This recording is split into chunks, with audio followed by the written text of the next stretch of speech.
This is Kelly Hill, technology reporter for RCR Wireless News. I'm here today with Vijay Kulkarni, who is CEO of GL Communications. Welcome, Vijay. Well, thank you, Kelly. Thank you very much. Thank you for the opportunity to discuss some of our small cell testing products. Yes, and that is what we're going to be discussing today. Vijay, I'm wondering, for those who aren't familiar with GL, could you give us a quick introduction to the company? Sure. Okay. Well, GL, we've been around for about 30 years, and we've grown with the technology. Back 30 years ago, we were specializing in TDM because that's all that was available, TDM technology, and we started building telecom protocol equipment, analyzers, and emulators, and so we were selling that to AT&T, and at that time it was mostly AT&T. Okay, but also we were selling that as much as possible across the world as well. E1s, T1s, T3s, if you're familiar with that technology. So in that space, we built ISDN, CAS, SS7 analyzers, and that's what was prevalent at that time. And then along came, IP technology, the computer revolution, and the internet, and we started to build IP emulators and traffic simulators and analyzers, and along with that, the wireless revolution started coming along with the analog network, the analog cell phones, and so we started building 2G emulation equipment and traffic, and that was both for voice, SMS, and all of those features that existed with the 2G technology. And the internet, IP capability didn't really arrive until 3G or enhanced 2G. So when that started, maybe about 10, 15 years ago, was the 3G. That's when we introduced our emulators for 3G and then now 4G. So we've basically kept along with the technology, and we've added. So right now, I think we have a suite of telecom analyzers and emulators for traffic that we sell to all our major carriers and equipment manufacturers, and and we've been doing that. They use it for analyzing, for troubleshooting in the field, and they also use it for emulating in the laboratory, so that they can prove in their equipment before it's actually deployed in the network. So lately, of course, wireless has been booming, right? And so we've been concentrating on 3G and 4G protocols, and we've built up quite a suite of test equipment there. Can you tell us about some of those capabilities that you have? Sure. In those areas, and I want to say specifically also, obviously there's the macro networks, but let's also mention specifically capabilities in the small cell testing arena. Sure. Okay. Well, as you know, wireless networks have literally hundreds of protocols, especially now that wireless networks have incorporated IP technology. So everybody has a smartphone, so not only can you transmit voice, but there's actually, I think data traffic has overcome voice by orders of magnitude. So, the prevalence of data as well as voice has caused the traffic over wireless networks to just grow by leaps and bounds, and that has affected not only the macro networks and their frequency reuse and placement and optimization, but also it's created problems with capacity, right?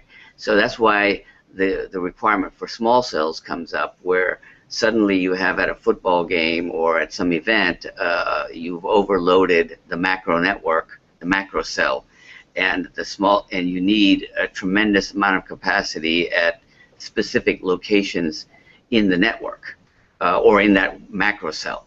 And so these small cell technology is a unique aspect of this, and the traffic is bursty, very bursty. It's a very time of day oriented or event oriented, and so this brings up special needs for small cells.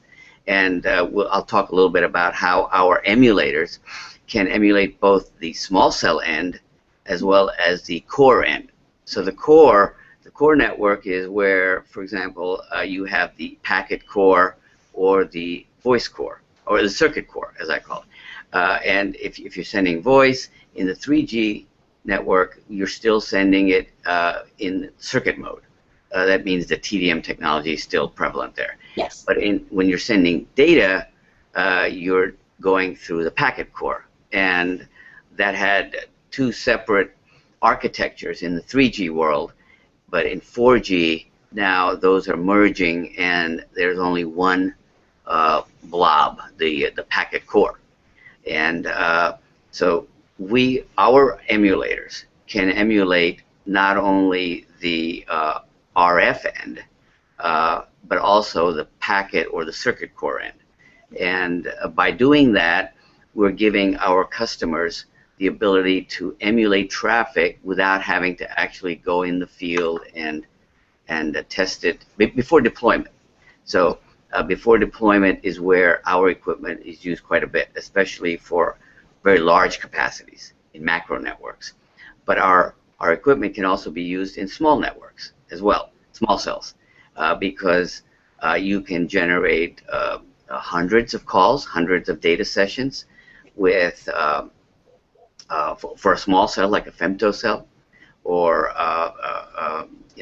or a microcell, or you can generate thousands of calls for like that to emulate that particular event, like a football game or some dense application where suddenly you need a burst of capacity. Mm-hmm. So you can emulate that end of it and test that in the lab, or you can actually test it in the field even. Okay, you can actually attach our equipment to the RF and generate loads of traffic, okay, over the backhaul, network. Or vice versa, you can take our equipment and put it in the packet core, and there it receives the traffic from the small cell, and you can test out protocols like handoff, voice quality, data quality, how much backhaul transmission you need. Sometimes the backhaul transmission may be adequate for certain densities of traffic. Sometimes it may not be, right? So this is the kind of emulation that our equipment can provide for our customers. You can test the backhaul by having our equipment at both ends, mm-hmm. or you can test just one end, okay, or the other end. And this is how our customers have been using this. In another way that our customers are using our equipment is these smartphones have different capabilities. Usually Samsungs, Apples, the Android phones, they all have differing levels of quality. So, for example, let me give you one example. Many phones are equipped with HD voice. Some phones are not equipped with HD voice. And you might want to test the HD voice capability of smartphones. So our network can emulate VoLTE, for example, a voice over LTE. Mm-hmm. And you can test handoff and voice quality metrics end to end using either the BTS or Node B or eNode B end, or at the packet core where you'd be using it as a receiving end of these calls. So this is now one of the things that I think makes our equipment a little unique is that we can do voice, because we grew up with voice when we started off in the TDM world, and now we can do data and video for the IP world. So and you know that video, for example, we're chatting video right here. This amounts to a ton of traffic over the internet and over wireless networks as well, because now. Yesterday I was trying out this Google Hangout on my. I'm trying to debug that, and I did it on my smartphone. So our Wi-Fi and our macro network was actually handling the video. We were just testing out the quality. Mm-hmm. So there is a lot of video in the macro network, cellular network, and as well as I'm sure there's going to be that same type of requirement for small cells. So you'll need to do video testing. You'll need to do intensive data testing, HTTP traffic, TCP traffic, FTP traffic. All of these things are very data intensive, and you want to be able to measure throughput, right? TCP throughput, UDP throughput, and so on. So you can actually take some of our products and download apps right onto the smartphone, and you can test with a variety of these data protocols as well as voice. You can test the throughput with that for a particular location. So let's assume you have a small cell that you are trying to test the backhaul transmission for. Mm-hmm. You actually go to the small cell. You can actually take your smartphone, download our app, and run a battery of tests. And those battery of tests will give you quality metrics for voice, for data, for video, for UDP traffic, for TCP traffic. TCP tends to have all those acknowledgments and things like that that slow things down, whereas UDP would be our video transmission. And you can make metrics and measurements for all of this type of traffic right from your smartphone. So that's one of the products that we also have. Okay. Rather than just, you can actually test from an endpoint, smartphone, like the smartphone like I have here. You can actually download an app, or if you don't have hundreds of users that can emulate that kind of traffic, you can just attach our equipment to the RF end of that small cell and create that traffic to test the backhaul transmission. That way you can create that bursty traffic or that mix of traffic that will probably be very useful in designing how much backhaul transmission you need for that particular small cell. Okay. And when you need it, right? And, because sometimes time of day is very important. Very important. That was again, we can do this for hundreds of calls, or we can do it for tens of thousands of calls.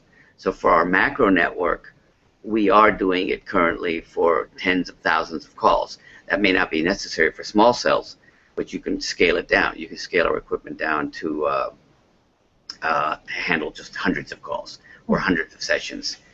Or you can go down to just one smartphone and test just one video stream or one data protocol. So this is how our equipment is used currently. AT&T is using it, and a lot of other vendors like Verizon is using it for. Verizon is using some of our TDM space because a lot of this technology is still applicable for these next generation networks where you have triple play, where there also you are trying to do video and voice and so on. Okay. So these are some of the areas. Great. Well, Vijay, thank you so much for that insight into GL. We appreciate your time today, and I would encourage anybody who's watching this to go ahead and download the Small Cell Testing Report, which includes some more information from GL. Thank you so much, and enjoy the rest of your day. Okay. Well, great. Thank you.